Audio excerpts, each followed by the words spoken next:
আমি জানতাম না যে আমার অনলাইন প্রেমিক আসলে আমার নিজের ছেলে। আমি অনলাইন ডেটিং অ্যাপে রেজিস্ট্রেশন করেছিলাম, বয়স 38 লিখে প্রোফাইল ছবি আপলোড করেছিলাম।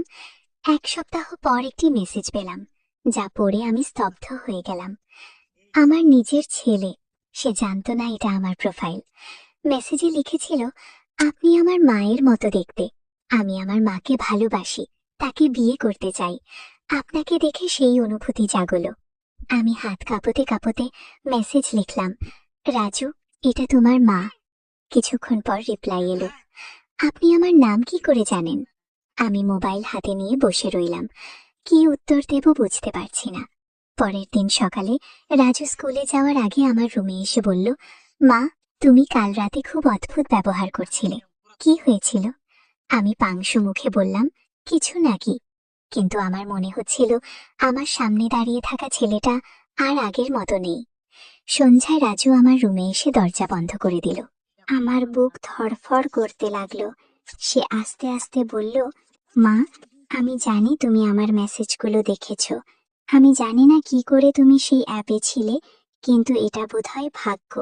আমি কাঁপা গলায় বললাম, রাজু, তুমি কি বলছো? আমি তোমার মা।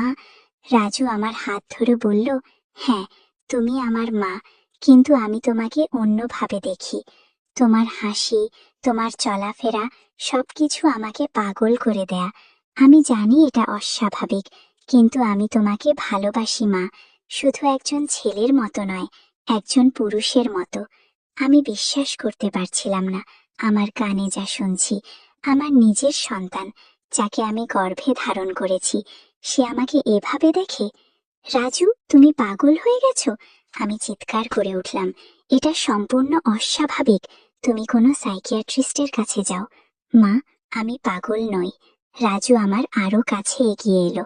আমি শুধু আমার হৃদয়ের কথা বলছি। আমি তোমাকে চাই, শুধু মা হিসেবে নয়, আমার জীবন সঙ্গিনী হিসেবে। কি, এই গল্পটি শুনলে আপনাদের পানি অটোমেটিক বের হয়ে যাবে? সো যত দ্রুত সম্ভব হাতের কাছে টিস্যু নিয়ে বসে পড়ো। বিছানার চাদর যেন নষ্ট না হয়, সেটা সম্পূর্ণ খেয়াল রাখার অনুরোধ জানিয়ে গল্পটি এখন শুরু করব। তার আগে সর্বশেষ অনুরোধ, দয়া করে এমন পানি বের করার গল্প নিয়মিত শুনতে আমাদের চ্যানেলটি সকলেই সাবস্ক্রাইব করুন। ধন্যবাদ। হ্যালো বন্ধুরা, আমার নাম অনুরাধা দত্ত। আমার বয়স 42 বছর। আমার স্বামীর নাম বিপ্লব দত্ত, বয়স 45 বছর। আমাদের 2 সন্তান, অভিজিৎ আর সুমিতা। অভিজিৎ 19 বছর বয়সী, কলেজে পড়ে। সুমিতা 12 বছর বয়সী, স্কুলে যায়। আমি সবসময় মনে করতাম আমাদের পরিবারটা খুব সাধারণ, স্বাভাবিক। আমরা মধ্যবিত্ত পরিবার। আমাদের নিজেদের ছোট একটা বাড়ি আছে শহরের প্রান্তে। বিপ্লব একটা প্রাইভেট কোম্পানিতে চাকরি করে, আমি একটা বুটিক চালাই। আমাদের সন্তানরা ভালো ছাত্র। আমরা ছুটির দিনে পিকনিকে যাই, বছরে একবার বেড়াতে যাই। সবকিছুই ছিল স্বাভাবিক, যতক্ষণ না সেই ঘটনাটা ঘটেছিল। গত বছরের কথা, আমাদের বিয়ের 20 বছর পূর্তি হয়েছিল। বিপ্লব আমাকে সারপ্রাইজ দিতে চেয়েছিল। সে আমাকে দার্জিলিং যাওয়ার টিকিট কিনে দিয়েছিল। আমি অনেক খুশি হয়েছিলাম। বাচ্চারা পরীক্ষার জন্য প্রস্তুতি নিচ্ছিল, তাই আমরা ঠিক করলাম শুধু আমরা দুজনেই যাব। আমাদের জন্য এটা একটা সেকেন্ড হানিমুন হবে। বিপ্লব আমাকে বলেছিল, অনু, তুমি তোমার সব চিন্তা ঘরে রেখে যাও, শুধু আমরা দুজন থাকব এবং আবার প্রেমে পড়ব। ট্রেনে উঠে আমরা পাশাপাশি বসেছিলাম। বিপ্লব আমার হাতে হাত রেখে ঘুমিয়ে পড়েছিল। আমি জানালা দিয়ে বাইরের প্রকৃতি দেখছিলাম। অনেকদিন পর এত শান্তি লাগছিল। ঘণ্টাখানেক পর বিপ্লবের মোবাইলে একটা মেসেজ আসলো। সে ঘুমাচ্ছিল। আমি দেখলাম মেসেজটা উপরে লেখা ছিল, মায়া গো, এই নামে কাউকে চিনি না। মেসেজটা পড়ে আমার শরীরের রক্তহীন হয়ে গেল। ডার্লিং, তোমাকে মিস করছি। তোমার শরীরের উষ্ণতা, তোমার ছোঁয়া, তোমার চুম্বন, সব মনে পড়ছে। আজকে রাতে আবার দেখা হবে, তাই না? আমার হাত কাঁপাতে শুরু করলো। বিপ্লব আমার সাথে বিশ্বাসঘাতকতা করছে। সে আমাকে দার্জিলিং পাঠাচ্ছে যেন সে অন্য কারোর সাথে থাকতে পারে। আমি তার মোবাইলটা ঘাঁটতে শুরু করলাম। আরো অনেক মেসেজ দেখলাম, ছবি দেখলাম। এক মহিলার সাথে বিপ্লবের ছবি, তাদের ইন্টিমেট মুহূর্ত। আমার চোখে পানি এসে গেল। আমি কাঁদতে কাঁদতে বাথরুমে চলে গেলাম। যখন ফিরে এলাম, বিপ্লব জেগে উঠেছিল। আমার লাল চোখ দেখে সে জিজ্ঞেস করলো, কি হয়েছে অনু? তার ফোন তার দিকে ছুড়ে দিয়ে বললাম, মায়াকে। বিপ্লবের মুখ সাদা হয়ে গেল। অনু, আমি ব্যাখ্যা করতে পারি। কি ব্যাখ্যা করবে? আমি চিৎকার করে উঠলাম। তুমি আমার সাথে বিশ্বাসঘাতকতা করো। সারপ্রাইজ, সেকেন্ড হানিমুন, সব ভান। তুমি আমাকে সরিয়ে রাখতে চেয়েছিলে যেন তুমি ওই গিয়ে। বিপ্লব হাত তুলে আমাকে থামালো। অনু, শোনো, এটা সেরকম কিছু না। এটাই। আমি আর কিছু শুনতে চাইনি। আমি সিটে বসে পড়লাম এবং জানালার দিকে তাকিয়ে রইলাম। বিপ্লব আমার সাথে কথা বলার চেষ্টা করেছিল, কিন্তু আমি কিছু শুনিনি। ট্রেন যখন পরের স্টেশনে পৌঁছালো, আমি নেমে পড়লাম। বিপ্লব আমাকে ডাকলো, কিন্তু আমি শুনলাম না। আমি একটা ট্যাক্সি নিয়ে বাড়ি ফিরে আসলাম। বাড়িতে অভিজিৎ আর সুমিতা অবাক হয়ে আমাকে দেখল। মা, তুমি ফিরে এলে? বাবা কোথায়? অভিজিৎ জিজ্ঞেস করল। আমি কিছু বলতে পারিনি। সারা রাত ঘরে বসে কাঁদলাম। পরের দিন সকালে বিপ্লব বাড়ি ফিরে এলো। সে বারবার বলছিল, অনু, আমার কথা শোনো, এটা সেরকম কিছু না গে। আমি তাকে ঘরে ঢুকতে দিইনি। বাচ্চাদের সামনে আমরা কোনো কাণ্ড করব না। তুমি এখনো ওদের সাথে থাকো। আমি পরে তোমার সাথে কথা বলবো গো। সেদিন বিকেলে আমি বিপ্লবকে আমাদের বেডরুমে ডেকে নিলাম। সব কথা সত্যি সত্যি বলো, আমি বললাম। বিপ্লব দীর্ঘশ্বাস ফেলে বলল, অনু, আমি তোমার সাথে বিশ্বাসঘাতকতা করিনি। মায়া আসলে আমার অভিনয় ক্লাসের অংশ। আমি অবাক হয়ে তাকালাম। অভিনয় ক্লাস? হ্যাঁ, বিপ্লব বলল। গত 6 মাস ধরে আমি একটা অভিনয় ক্লাসে যাচ্ছি। আমি তোমাকে বলিনি, কারণ আমি লজ্জা পাচ্ছিলাম। তুমি জানো, আমার সবসময় অভিনেতা হওয়ার স্বপ্ন ছিল, কিন্তু আমি কখনো সাহস পাইনি। এখন আমরা একটা নাটক করছি, আর মায়া আমার সহ অভিনেত্রী। ওই মেসেজগুলো, আমাদের স্ক্রিপ্টের লাইন আমরা প্র্যাকটিস করছিলাম।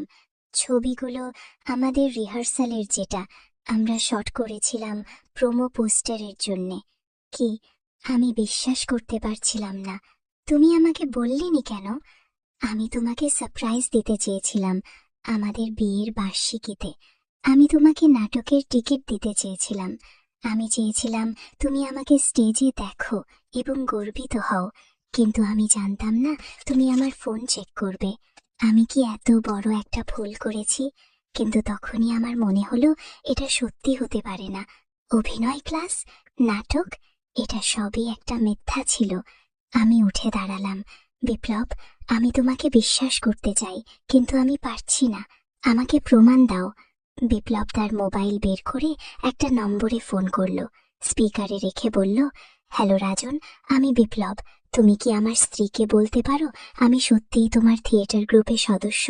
ওপাশ থেকে একটা পুরুষের গলা শোনা গেল। হ্যালো অনুরাধা, আমি রাজন, বিপ্লবের থিয়েটার ডিরেক্টর। আপনার স্বামী আমাদের গ্রুপের অন্যতম প্রতিভাবান অভিনেতা। আমরা সবাই তার অভিনয় দেখে মুগ্ধ। আমাদের আসন্ন নাটকে তিনি লিড রোল করছেন। আমি আশা করি আপনি প্রিমিয়ারে আসবেন। আমি একটু হাসলাম। হ্যাঁ, আমি নিশ্চয়ই আসবো গো। কল শেষ করে আমি বিপ্লবের দিকে তাকালাম। আমি সত্যিই দুঃখিত, আমি তোমাকে ভুল বুঝেছিলাম গো। বিপ্লব আমাকে জড়িয়ে ধরল। কোনো সমস্যা নেই, আমি বুঝতে পারি তুমি কেন এমন ভেবেছিলে। আমার উচিত ছিল তোমাকে সবকিছু আগে থেকে বলা গো।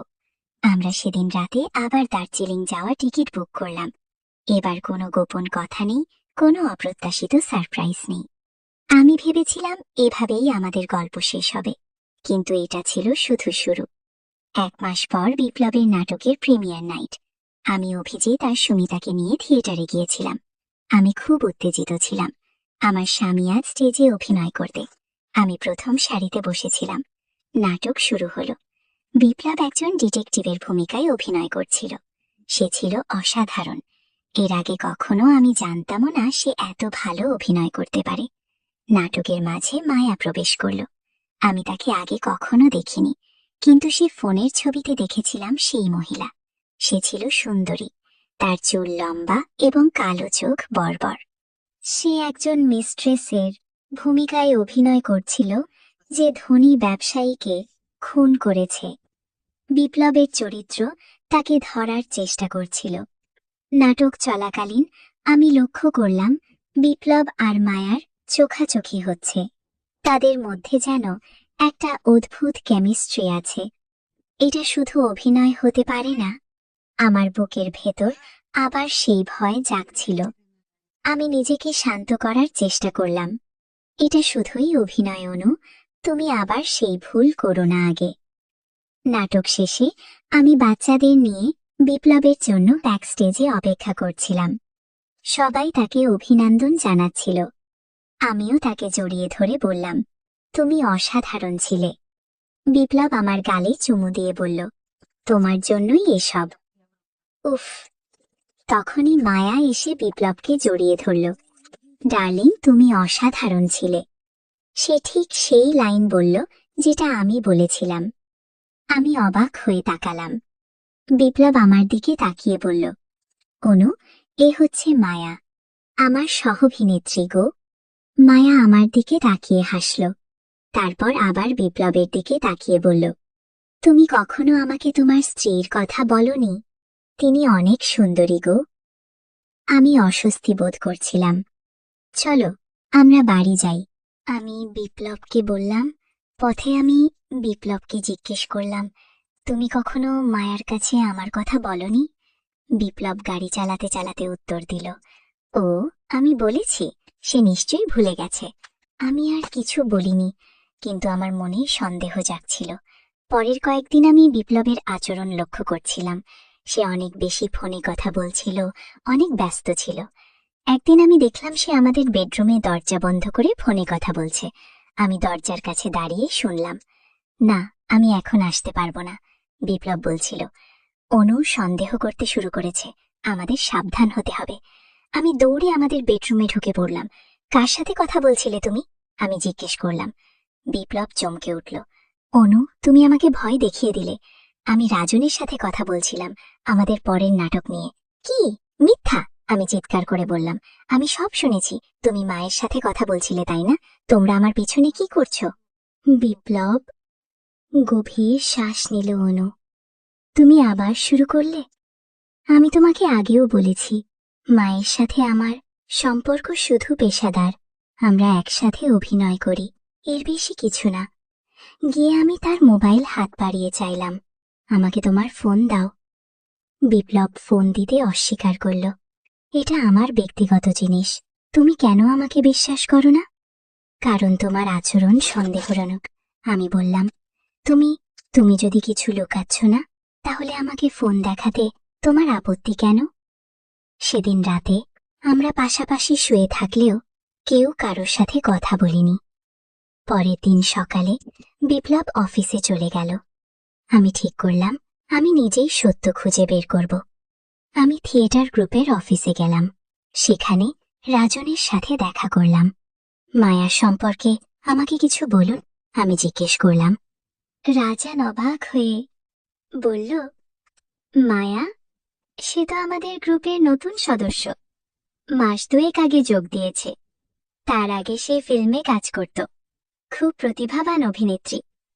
সে আর বিপ্লব কি অনেক সময় একসাথে কাটায়? রাজান একটু অস্বস্তি বোধ করল। ওরা একসাথে অভিনয় করে, তাই প্র্যাকটিস করতে হয়। কিন্তু আপনি কেন জিজ্ঞেস করছেন? আমি ঠিক তখনই মায়াকে অফিসে ঢুকতে দেখলাম। সে আমাকে দেখে অবাক হল। অনুরাধা, তুমি এখানে কি করছো? আমি সরাসরি বললাম, তোমার আর বিপ্লবের মধ্যে কি চলছে? মায়া হেসে উঠল। বিপ্লব আর আমি? না, আমরা শুধু সহকর্মী। তবে সে খুব ভালো মানুষ আর অসাধারণ অভিনেত্রী গো। আমি তার চোখের দিকে তাকিয়েছিলাম। সে মিথ্যা বলছে কিনা তা আমি বুঝতে পারছিলাম না। তাহলে তোমরা কেন লুকিয়ে কথা বলো? তোমরা কি আমার পিছনে ঘোরাঘুরি করছো? মায়া সত্যি অবাক হয়ে গেল। কি বলছো তুমি? আমি কখনো বিপ্লবের সাথে লুকিয়ে কথা বলি না। আমরা শুধু রিহার্সালের সময় কথা বলি। আমি চলে আসার আগে রাজান আমাকে একটা খাম দিল। আমাদের পরের নাটকের প্রিমিয়ারের 2টো টিকিট। আমি আশা করি আপনি আবার আসবেন। বাড়ি ফিরে আমি ভাবছিলাম, আমি কি আবারও ভুল করছি? বিপ্লব সত্যি কি নির্দোষ? আমি সন্ধ্যায় বিপ্লবের সাথে কথা বলার সিদ্ধান্ত নিলাম। সন্ধ্যা হলো, কিন্তু বিপ্লব বাড়ি ফিরল না। আমি ফোন করলাম, সে ফোন ধরল না। রাত 8টা, 9টা, 10টা বেজে গেল, কোনো খবর নেই। আমি উদ্বিগ্ন হয়ে পড়লাম। শেষ পর্যন্ত রাত 11টায় বিপ্লব বাড়ি ফিরল। তুমি কোথায় ছিলে? আমি জিজ্ঞেস করলাম। রিহার্সেলে, বিপ্লব বলল। আমার ফোনের ব্যাটারি শেষ হয়ে গিয়েছিল গো। আমি তার চোখের দিকে তাকালাম। বিপ্লব, আমি আজ থিয়েটারে গিয়েছিলাম। আমি রাজন আর মায়ার সাথে কথা বলেছি। বিপ্লবের মুখের ভাব পরিবর্তন হলো। তুমি কি করেছ? কেন? কারণ আমি জানতে চেয়েছিলাম। সত্যি কি? আমি বললাম, তুমি আমাকে কিছু লুকাচ্ছ বিপ্লব।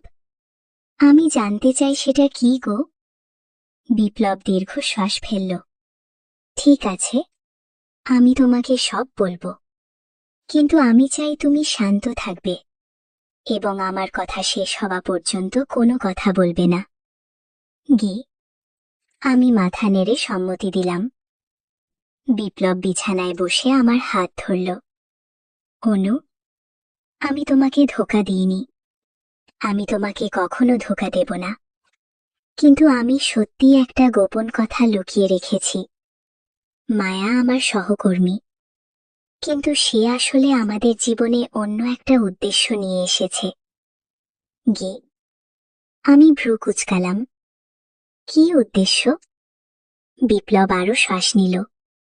অনু, মনে আছে আমাদের বিয়ের সময় আমি তোমাকে বলেছিলাম যে আমি অনাথ, আমার কোনো পরিবার নেই? আমি মাথা নাড়লাম। আমি মিথ্যা বলেছিলাম। আমার একটা পরিবার ছিল। আমার বাবা, মা এবং একটা বোন ছিল, কিন্তু আমরা অনেক বছর আগে আলাদা হয়ে গিয়েছিলাম। আমার বাবা খুব কঠোর মানুষ ছিলেন। আমরা ভাই বোন তার শাসন মেনে চলতে পারতাম। আমার বোন পালিয়ে গিয়েছিল। আমিও তার কিছুদিন পর পালিয়ে আসি। আমি কখনো আমার পরিবারের সাথে যোগাযোগ করিনি। তারাও আমাকে খুঁজে বের করার চেষ্টা করেনি গিয়ে। আমি অবাক হয়ে শুনছিলাম। তুমি কখনো আমাকে বললেনি কেন? কারণ আমি লজ্জিত ছিলাম, বিপ্লব বলল। আমি ভয় পেয়েছিলাম যে তুমি হয়তো আমাকে অন্য চোখে দেখবে, আর আমি পুরনো জীবন পিছনে ফেলে আসতে চেয়েছিলাম। কিন্তু এর সাথে মায়ার কি সম্পর্ক? আমি জিজ্ঞেস করলাম। বিপ্লব গভীর শ্বাস নিল। মায়া আমার বোন। আমি বিশ্বাস করতে পারছিলাম না। কি? হ্যাঁ, বিপ্লব বলল। আমি মাস কয়েক আগে একটা পুরানো বন্ধুর সাথে দেখা করেছিলাম, যে আমাদের শহরে এসেছে। সে আমাকে বলল যে সে মায়ার সাথে দেখা করেছে। আমি তখন জানলাম যে মায়া এখন একজন অভিনেত্রী হয়েছে। আমি তাকে খুঁজে বের করার সিদ্ধান্ত নিলাম, কিন্তু আমি তোমাকে বলিনি, কারণ আমি নিশ্চিত ছিলাম না সে আমার সাথে দেখা করতে চাইবে কিনা। আগে তাই তুমি থিয়েটার গ্রুপে যোগ দিলে? আমি জিজ্ঞেস করলাম। বিপ্লব মাথা নাড়ল। না, আমি আগে থেকেই থিয়েটার করতাম। এটা সংযোগ যে মায়াও একই গ্রুপে যোগ দিল। আমি তাকে প্রথম দিন দেখে চিনতে পারি। আমরা কথা বলি এবং সিদ্ধান্ত নেই যে আমরা আবার সম্পর্ক গড়ে তুলব। কিন্তু আমরা এটাও সিদ্ধান্ত নেই যে আমরা এখনই কাউকে বলবো না, কারণ আমরা আমাদের বাবা মাকে খুঁজে বের করার চেষ্টা করছি। অমি, আমাকে বললিনি কেন? আমি জিজ্ঞেস করলাম। এখনো বিশ্বাস করতে কষ্ট হচ্ছিল। আমি ভয় পেয়েছিলাম যে তুমি রেগে যাবে যে আমি তোমার কাছে 20 বছর ধরে এত বড় একটা সত্য লুকিয়ে রেখেছি। বিপ্লব বলল, আমি ঠিক সময়ের জন্য অপেক্ষা করছিলাম। আমরা আমাদের বাবা মাকে খুঁজে পেতে চেয়েছিলাম। তারপর আমি সবাইকে একসাথে পরিচয় করিয়ে দিতে চেয়েছিলাম। আমি চুপ করেছিলাম। আমার মাথার ভেতর অনেক চিন্তা ঘুরপাক খাচ্ছিল। 20 বছর! বিপ্লব আমার কাছে তার পরিবারের কথা 20 বছর লুকিয়ে রেখেছে। আমি জানি তুমি রাগ করেছ, বিপ্লব বলল। আমি তোমাকে আগেই বলা উচিত ছিল, কিন্তু আমি ভয় পেয়েছিলাম গো। আমি দীর্ঘশ্বাস ফেললাম। আমি রাগ করিনি বিপ্লব, আমি শুধু অবাক হয়েছি। তুমি আমাকে বলতে পারতে, আমি তোমাকে বুঝতাম। বিপ্লব আমাকে জড়িয়ে ধরল। আমি জানি আমি ভুল করেছি। আমি আর কখনো তোমার কাছে কিছু লুকাবো না আগে। আমি তাকে আরো জোরে জড়িয়ে ধরলাম।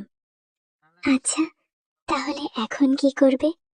তোমরা কি তোমাদের বাবা মাকে খুঁজে পেয়েছ? বিপ্লব মাথা নাড়ল। না, আমরা এখনো খুঁজছি, কিন্তু আমরা কিছু তথ্য পেয়েছি। তারা এখন কলকাতায় আছেন বলে মনে হয় গিয়ে। অবাক করার মতো, পরের মাসে আমরা সবাই, আমি, বিপ্লব, অভিজিৎ, সুমিতা এবং মায়া কলকাতায় গেলাম। বিপ্লব আর মায়া তাদের বাবা মার ঠিকানা খুঁজে পেয়েছিল। আমরা একটা ছোট বাড়ির সামনে দাঁড়িয়েছিলাম। বিপ্লব কম্পিত হাতে কলিং বেল বাজালো। দরজা খুলে গেল। এক বৃদ্ধ মহিলা আমাদের দিকে তাকালেন। প্রথমে তিনি কিছু বুঝতে পারলেন না, তারপর তার চোখ বড় হয়ে গেল। বিপ্লব, মায়া। বিপ্লব আর মায়া বলল, মা। সেদিন অনেক কান্নাকাটি হলো, অনেক আলিঙ্গন, অনেক গল্প। তিনি বললেন, এটা আমার পিতামহের। আমি সম্প্রতি এটা খুঁজে পেয়েছি। আমি মনে করি এটা এখন তোমাদের জানা উচিত। কি? তিনি বাক্সটা খুললেন।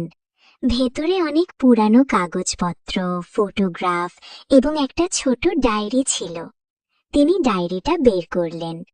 এটা আমার পিতামহের ডায়েরি। তিনি ব্রিটিশ আমলে একজন গুপ্তচর ছিলেন গো। আমরা সবাই অবাক হয়ে শুনছিলাম। বিপ্লবের বাবা ডায়েরি থেকে পড়তে শুরু করলেন। এটা ছিল একটা অবিশ্বাস্য গল্প। একজন মানুষের, যিনি তার দেশের জন্য নিজের জীবন বিপন্ন করেছিলেন, যিনি দেশের স্বাধীনতার জন্য লড়াই করেছিলেন এবং অনেক গোপন তথ্য সংগ্রহ করেছিলেন। কিন্তু সবচেয়ে আশ্চর্যের বিষয় হলো, বিপ্লবের বাবা বললেন তিনি এই ডায়েরিতে লিখেছেন যে তিনি একটা গুপ্ত ধন লুকিয়ে রেখেছিলেন, যা ব্রিটিশরা তাদের সাথে নিয়ে যেতে চেয়েছিল। গুপ্ত ধন? আমরা সবাই একসাথে জিজ্ঞেস করলাম। হ্যাঁ, বিপ্লবের বাবা বললেন, এটা কোথায় লুকিয়ে আছে সেটাই ডায়েরিতে একটা সংকেতের মধ্যে লেখা আছে। আমি এই সংকেত বুঝতে পারিনি, কিন্তু হয়তো তোমরা পারবে। সেদিন থেকে আমাদের নতুন যাত্রা শুরু হলো, একটা গুপ্তধন খোঁজার যাত্রা।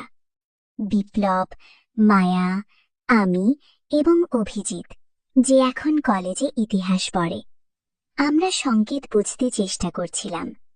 একদিন অভিজিৎ একটা আবিষ্কার করল। এটা একটা ম্যাপ।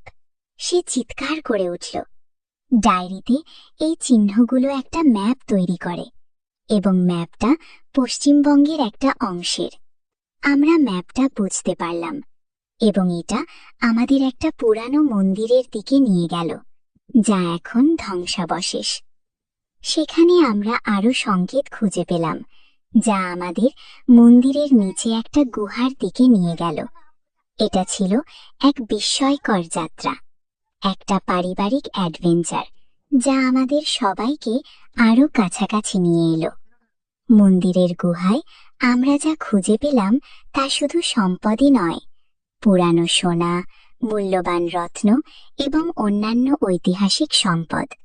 কিন্তু আমরা খুঁজে পেলাম আমাদের পারিবারিক ইতিহাসের একটা সম্পূর্ণ পরিচয়। বিপ্লবের পিতামহ শুধু একজন গুপ্তচরী ছিলেন না, তিনি ছিলেন একজন নায়ক যিনি তার দেশের জন্য লড়াই করেছিলেন এবং যিনি তার পরিবারের জন্য একটা উত্তরাধিকার রেখে গেছেন। সাহস, দেশপ্রেম এবং ন্যায়বোধের উত্তরাধিকার। যেদিন আমরা গুপ্তধন উদ্ধার করলাম, সেদিন বিপ্লব আমাকে জড়িয়ে ধরে বলল, অনু, আমাদের পরিবারের ইতিহাসের জন্য আমি গর্বিত, কিন্তু আমি সবচেয়ে বেশি গর্বিত তোমার জন্য। তুমি আমাকে বিশ্বাস করেছিলে, যখন সবচেয়ে বেশি প্রয়োজন ছিল তখন আমার পাশে ছিলে। গো, সেদিন সন্ধ্যায় আমরা সবাই, বিপ্লব, আমি, অভিজিৎ, সুমিতা, মায়া এবং বিপ্লবের বাবা মা একসাথে দেশের স্বাধীনতা সংগ্রামের বীর সৈনিকদের সম্মানে একটা মিউজিয়াম তৈরি করার সিদ্ধান্ত নিলাম, যেখানে বিপ্লবের পিতা, ডায়েরি এবং অন্যান্য ঐতিহাসিক জিনিস রাখা হবে। এই যাত্রায় আমি শিখলাম যে পরিবার হচ্ছে সবচেয়ে বড় সম্পদ। আমরা হারিয়ে যেতে পারি, ভুল বুঝতে পারি, মিথ্যা বলতে পারি, কিন্তু শেষ পর্যন্ত ভালোবাসা আমাদের একত্রিত করে, ভালোবাসা আমাদের উদ্ধার করে। আজ আমি সেই ফোন ও ডেটিং অ্যাপের ঘটনার কথা ভাবলে হাসি। আমি কল্পনাও করতে পারিনি যে সেই ছোট্ট ঘটনা আমাদের কোথায় নিয়ে যাবে। যদি আমি বিপ্লবকে সন্দেহ না করতাম, যদি আমি তার ফোন